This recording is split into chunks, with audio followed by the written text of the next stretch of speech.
0808 FF97, which is jump XP. This I will then pack it in my buffer. I will also create a mini knob sled because I always screw up on, I'm always off by 1 or 2 bytes in my calculator. So 4 or 5 knob sled will save me. So I create my payload, my prefix, the padding of 780 A's, pack v return address, will take this and transform it into Endian format, a mini knob sled, and then shellcode, and then HTTP 1.0. What am I going to use for shellcode? I'm going to use 200 hex CC bytes, which is interrupt 3. So when this hits, I will have trap to the debugger.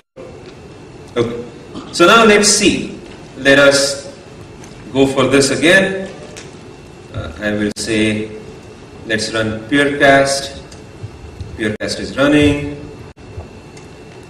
Let's say Perl peercast 1. And pipe this to netcat 192.168.7.177, port 17,000. God, I have only 15 minutes left. Why is this happening? Okay. Pipe this. Now notice we do not get a segmentation fault. We get a breakpoint trap, which is invalid. Let's put it under GDB. 4.2145, and we do info registers. Okay. EIP is pointing to some part within the code. If we do x64 $EIP, notice that EIP points directly to our int3 zone. So if we replace these int3s with good shellcode, we will win. Alright. Now, let me change the course of this talk a little bit. I want to now, instead of showing you the second demo, let us first see how to wrap this into a Metasploit module. Then we'll go to the second demo, then we'll wrap it up again as a Metasploit module. So, let me talk to you a little bit about payloads. There's different types of shellcode. There's a bind shell, there's an exec command shell, there's reverse shell, state shells, there's advanced shells like meterpreter or VNC inject or impurity shells. There's a whole lot about shellcode. You can read it up at your leisure. For some common purposes, we'll use stuff like bind shell or reverse shell just to get connections with a prompt. Now, a shellcode may contain characters which are illegal in our protocol. It may contain null bytes, it may contain carriage return, line feeds, all that. How do you get around that? Well, what you do is you use a payload encoder. It's like your payload is transformed into something like base 64. At the beginning of your payload, you have a mini base 64 decoder added at the beginning. So your payload, when it runs, the first part, the decoder will run, decode the payload in memory, and then your payload will execute. One of the popular payload encoders I like to use is Alpha 2, written by a guy called Sky. Very sharp stuff, very sharp guy. And Alpha 2 generates result shellcode which is purely numeric. It's going to be like this. You have your original shellcode, it's transformed into pure alphanumeric stuff with a little decoder in the beginning. And this is how your raw payload is transformed into alphanumeric only shellcode. You can use an encoder to defeat IDS, stuff like polymorphic shellcode or Shikata Ganai, which will be different every time it's encoded, so good luck trying to look through it for an idea. So now, let me put some sample shellcode in here through Metasploit and show you how things work. I will use the easy to use Metasploit web interface and go to payloads, have Linux payload, what I'm looking for. Let us take the Linux IA32 reverse shell. So we're going to use a shell code which will get a shell thrown back to us. For this, we need to provide some parameters like what's the IP address that we're going to listen to. We're going to listen to 192.168.7.41. What's the port that we're going to listen to? I'll say 8787. And then what are the characters we want to avoid? Enter all the bad characters over here, or just select one of the encoders. I'm going to select alpha 2. Click this. I have instantly generated shellcode. I don't know what the hell this is, but this much I know, that I'll cut this, paste this into my exploit, and it's going to work.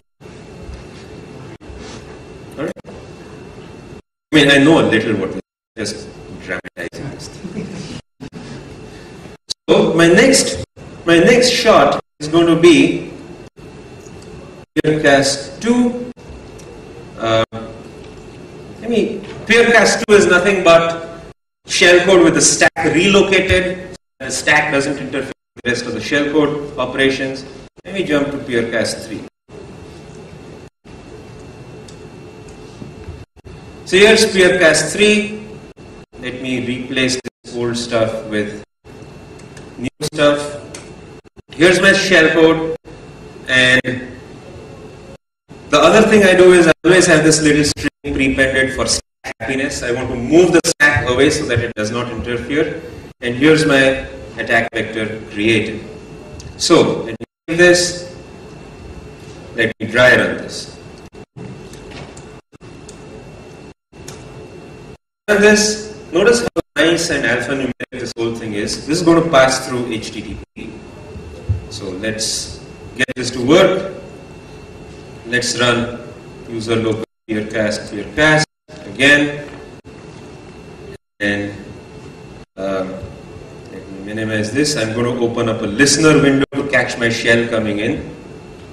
So I'm going to say netcat-l -p 8787 192.168 sorry -nbb. So here's the listener. I think I have everything put together. Now I will say Perl Peercast 3, pipe it to netcat 192.168 7.177 17,000. Anything else remains?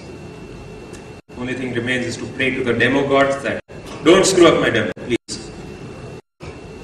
Okay, notice that you get a connection from Peercast back to you. If you do ID, here you have a shell waiting for you. So this is quick exploitation of Peercast. Okay, we can like gloat over this and run this again just to be very happy. And it'll work again. Like repeatable exploit. No. Now, so far so good. We've got a working exploit and cobbled together in Perl. But every time I want to change the shellcode, every time I want to do something else, I'm going to have to down, generate new stuff. Why not I just plug this in to the framework itself? So let's now talk a little bit about how do you write this into a Metasploit module. So we're going to talk about how do we integrate this with the framework. How can we choose multiple targets? We are then offered the luxury of dynamically selecting payloads, dynamically selecting the encoding. You can put a built-in payload handler. You can use advanced payloads. It's going to become a very, very portable and rugged exploit. Now, how does Metasploit run an exploit? So there's stuff that you have to write on your own, and there's stuff that Metasploit will give you. Your Perl module will now become a part of the Metasploit framework. Or if it's 3.0, your Ruby module becomes a part of the framework. So you have to know how to write in Perl or Ruby. That's one. All the stuff in the middle, the lightly colored stuff, is stuff that you have to write. You have to write the exploit preamble. You have to write the construction of the payload, because it depends on what you're exploiting. You have to write code that will actually launch the socket, and then once you're launching the socket, you write stuff to hand over the connection to Metasploit. Metasploit in turn will provide you with an encoded shellcode library. It will also let the user type in options before running an exploit, and that will pass on to your attack module. So let's see how this comes together. The basic stuff is, the basic Metasploit exploit is you need a constructor. Sorry, what am I blabbing about? Yeah, you need to put together a Perl module. The Perl module will always have predefined stuff. The Perl module needs to have at least one data structure called info, which is information about this module that Metasploit will use when you put it in its interface. You may have some advanced stuff passed to this module as well. The other mandatory thing in this Perl module is you must have a constructor, a new method which will just instantiate a copy of itself, and then you have to have a mandatory method to exploit, which is what Metasploit will invoke when you finally ask it to hit a binary. All your script code that we put together in the PureCast Perl script is going to go into this exploit routine. So your basic module is going to look like this. It begin with package MSF exploit name, use base MSF exploit, use strict, use specs text. These are some of the mandatory stuff without which Metasploit modules won't run. You must make sure you populate the info block, you create a constructor, then all your exploit code you stick it into the exploit block. Some of the stuff that you're going to put in the info module is what's the exploit name, what's the version, who wrote it, what architecture it's going to run on, operating system, does it yield root privileges, what are the user options that it needs, what port it has to connect to, IP address, blah, blah, blah. What's some of the characters that are not allowed in your payload, what's the encoder, what's the default target. Let me just show you stuff.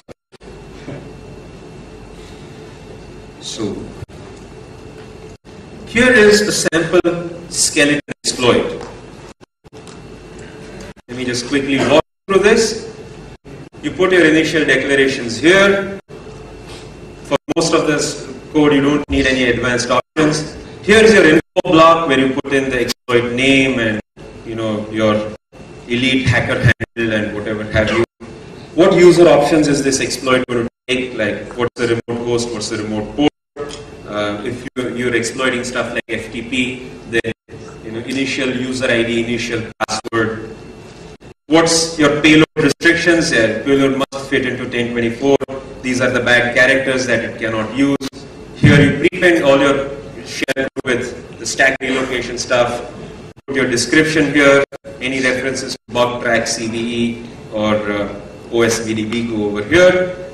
Any known offsets for different kernel flavors, you can create your own custom target list. Your constructor will always pretty much look like this. You don't need to change it at all. It will be just create an object and do a return self. And here your code is going to fit into this exploit module. All your Metasploit plugins must end with 1. They must always return true. Otherwise Metasploit will crash. I mean, it will not crash, it will just not continue. Okay.